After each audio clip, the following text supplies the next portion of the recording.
Hello दोस्तों, welcome. Arihant academy limited company का IPO open होने वाला है। कंपनी के डिटेल्स देखेंगे, जैसे कंपनी करती क्या है, बिजनेस मॉडल क्या है, कब से मार्केट में, कंपनी का फाइनेंशियल स्टेटस देखेंगे, जैसे कि सेल्स ग्रोथ कैसा है, प्रॉफिट ग्रोथ कैसा है, आईपीओ लाने का कारण देखेंगे, और आईपीओ का price band, opening date, closing date, valuation और जीएमपी अभी क्या चला है ये देखेंगे। फाइनली इस आईपीओ में अप्लाई करें या अवॉइड करें ये भी देखेंगे।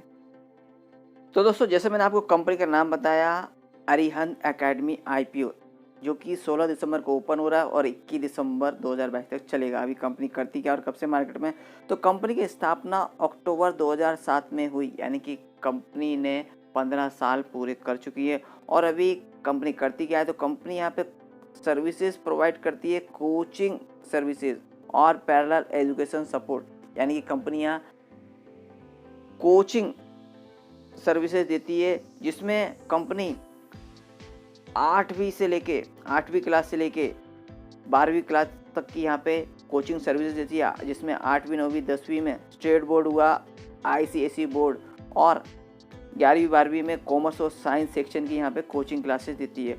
इसके अलावा कंपनी यहाँ पे एंट्रेंस एग्ज़ाम, जैसे कि जी मेन हुआ, JEE advanced, MST CET state level, NEET national level, MST CET state level Maharashtra, और इसके अलावा कंपनी प्रोफेशनल एग्ज़ाम जैसे कि CA इसकी भी यहाँ पे कोचिंग क्लासेस देती है, जो कि entry level, second level exam commerce section में इनकी भी यहाँ पे कंपनी कोचिंग क्लासेस देती है। और कंपनी का खुद का ब्रांड नेम है अरिहंत एकेडमी, इसी के साथ कंपनी अपने कंपनी को ऑपरेट करती है। और कंपनी की यहाँ पे 14 ब्रांचेस है, जिसमें सभी सेक्शन के यहाँ पे कंपनी कोचिंग क्लासेस देती है, जो कि मुंबई के ज़्यादातर वेस्टर्न एरिया में स्थित है। और कॉम्पिटिटिव एग्जाम में देखें तो दोस्तों, यहाँ पे कंपनी हाइब्रिड मॉडल पे यहाँ पे कोचिंग क्लास देती है, और कंपनी का जो मैनेजमेंट टीम है वो उनको भी अच्छा खासा एक्सपीरियंस है, और जो फैकल्टी है वो भी क्वालिफाइड हैं। प्रोफेशनल और ऑर्गेनाइजेशन डेवलपमेंट है कंपनी में, और रिजल्ट ओरिएंटेड मेथड पे कंपनी काम करती है, यानी कि जो स्टूडेंट है उनका रिजल्ट यानी 100% लाने का यहाँ पे कोशिश करती है। और दोस्तों, अभी कंपनी का फाइनेंशियल ग्रोथ देखते हैं, तो दोस्तों देख सकते हैं यहाँ पे फिगर्स लैक्स में ही हैं, और यहाँ मार्च 20, 21, 22 3 साल की फिगर है। यहाँ एसेट मार्च 20 में 814 लाख का, जो कि मार्च 21 में बढ़ के 829 लाख का, और मार्च 22 में बढ़ के 1104 लाख का। दोस्तों यहाँ पे और आगे की फिगर नहीं है, वैसे होना चाहिए थी, क्योंकि यहाँ अभी आधा साल जो मार्च 23 का गुजर चुका है, तो अभी यहाँ पे फिगर अवेलेबल नहीं है।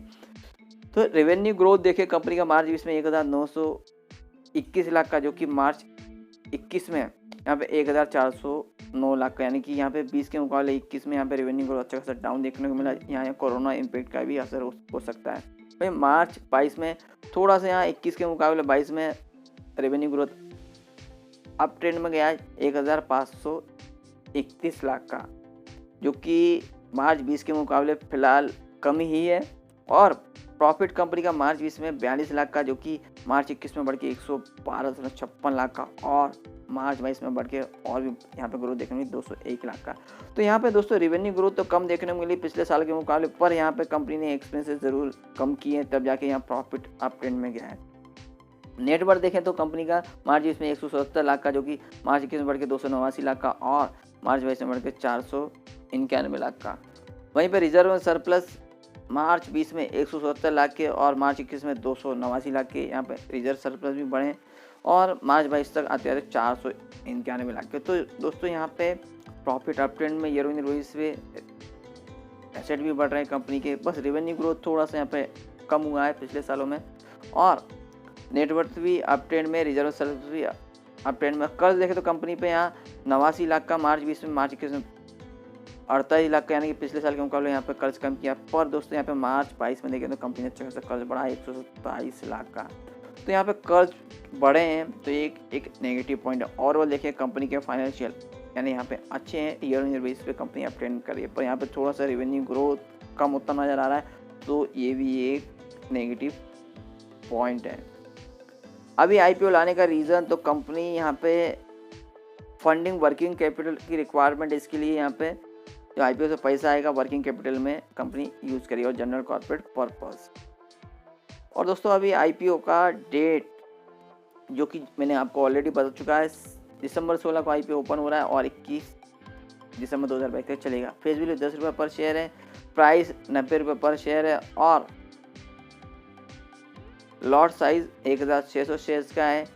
इशू साइज 1472 करोड़ का है जो कि टोटल फ्रेश है और issue type fix price issue है। Listing NSE as a SME होगा। NII कैटेगरी में 50% का अलॉटमेंट रखा गया है और रिटेल कैटेगरी में भी 50% का अलॉटमेंट रखा गया है। और कंपनी के प्रमोटर्स में श्री अनिल सुरेश कापसी और श्री उमेश आनंद पंगम जी ये कंपनी के प्रमोटर्स में हैं। और अभी दोस्तों कंपनी का टाइम टेबल देखते हैं हम। दोस्तों टेंटेटिव टाइम टेबल में IPO ओपन 16 दिसंबर को 21 दिसंबर तक चलेगा। अलॉटमेंट 26 दिसंबर को होगा और जिन्हें अलॉटमेंट नहीं मिलेगा उनका पैसा 27 दिसंबर को रिफंड किया जाएगा और जिन्हें अलॉटमेंट मिलेगा उनके डीमैट अकाउंट में शेयर 28 दिसंबर को क्रिएट किए जाएंगे और लिस्टिंग 29 दिसंबर को। और दोस्तों इसमें हम जैसे रिटेल इंडिविजुअल इन्वेस्टर कितने अप्लाई कर सकते हैं, तो वो मिनिमम 1 लॉट और मैक्सिमम भी 1 लॉट। 1 लॉट में 1600 शेयर जिसके लिए 1,44,000 अमाउंट इन्वेस्टमेंट में लगेगा। तो दोस्तों यहाँ पे और भी रिस्क बढ़ जाती है, लगभग 1.5 लाख के करीब आपका अमाउंट लगने वाला है। और HNI कैटेगरी में 2 लॉट जिसमें 3,200 शेयर रहेंगे, 2,88,000 अमाउंट इन्वेस्टमेंट में लगेगा। और IPO में प्रमोटर्स का होल्डिंग IPO के पहले 100%, IPO के बाद 73% रहेगा। और दोस्तों अभी कंपनी में हम IPO में अप्लाई करें तो कंपनी का एड्रेस हमें पता होना चाहिए। तो आर्यन अकेडमी लिमिटेड, जहाँ ground floor Triveni Sadan, opposite Ambe Mata temple, Carter road number 3, Borivali east, Mumbai का एड्रेस है। Phone number, email ID, website आप और भी यहाँ डिटेल कंपनी की चेक कर सकते हैं। और रजिस्ट्रार कंपनी का big share services private limited, phone number, email ID, website register की हमें अलॉटमेंट स्टेटस चेक करने के लिए उपयोगी पड़ेगी। और दोस्तों वैल्यूएशन एंड मार्जिन में देखें तो financial 2022 earning per share 4.57, P ratio 19.69, return net worth 40.98% और NAV 11.14 है। तो दोस्तों जैसे मैंने आपको कंपनी का फाइनेंशियल पहले बोला, यानी कंपनी का फाइनेंशियल ठीक ठाक है, पर मेन चीज़ है कंपनी का यहाँ पे कर्ज बढ़ रहा है, वो एक नेगेटिव है। और दूसरा रेवेन्यू ग्रोथ भी कंपनी का कम हो रहा है। तो ये दोनों चीज़ें बिग नेगेटिव हैं जिससे आगे चल के कंसर्न पैदा करती है कि आगे ग्रोथ कैसी रहेगी कंपनी की, कि दोनों चीज़ें यानी एक तो कर्ज बढ़ रहा है और रेवेन्यू ग्रोथ कम हो रहा है। और जो वैल्यूएशन है वो कंपनी ने ठीक ठाक लगाया है, न कि ज़्यादा महंगा है न कि सस्ता है। तो GMP अपडेट देखें कंपनी का, तो GMP फिलहाल अपडेट नहीं है, जबकि सब्जेक्ट टू सौदा यहाँ पे अपडेट हो चुका है जो कि 20,000 था 13 दिसंबर को, 14 दिसंबर को 25,000 है। तो दोस्तों अभी IPO में अप्लाई करें क्या अवॉइड करें। तो दोस्तों जैसा कि आप देख रहे हैं कंपनियां कोचिंग क्लासेस के बिजनेस में जो कि हाईली